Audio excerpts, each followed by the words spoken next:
আজ রাজ্যের 4 জেলার নানা অংশে ভারী বৃষ্টিপাতের সম্ভাবনার কথা শোনালো আইএমডি আগরতলা।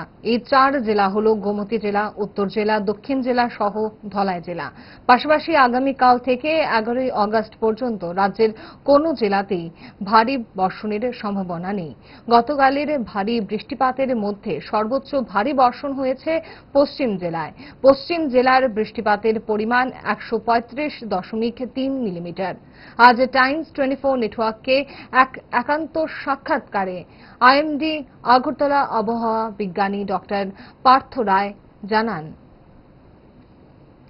দেখুন, আজকে যে আমরা ফোরকাস্ট ইস্যু করেছি সামনের 7 দিনের জন্য, তাতে আমরা আজকের দিন বিশেষ করে সাউথ ত্রিপুরা, গোমতী, ধলাই এবং নর্থ এই 4টে ডিস্ট্রিক্টে 1-2 জায়গায় ভারী বৃষ্টিপাতের সম্ভাবনা আছে এবং বাকি দিনগুলো মানে আজকের বাদ দিয়ে কাল থেকে এবং কাল থেকে 11 তারিখ পর্যন্ত আমরা এখনো পর্যন্ত কোনো ডিস্ট্রিক্টে হেভি রেনফলের সম্ভাবনা দেখতে পাচ্ছি না। তো তার জন্য কোনো ওয়ার্নিং রাখা হয়নি। কেবলমাত্র আজকের দিনের জন্য এই 4টে ডিস্ট্রিক্ট যেটা বললাম, সাউথ, গোমতী, ধলাই এবং নর্থ, এই 4টে ডিস্ট্রিক্টে 1-2 জায়গায় ভারী বৃষ্টিপাতের সম্ভাবনা থাকতে পারে।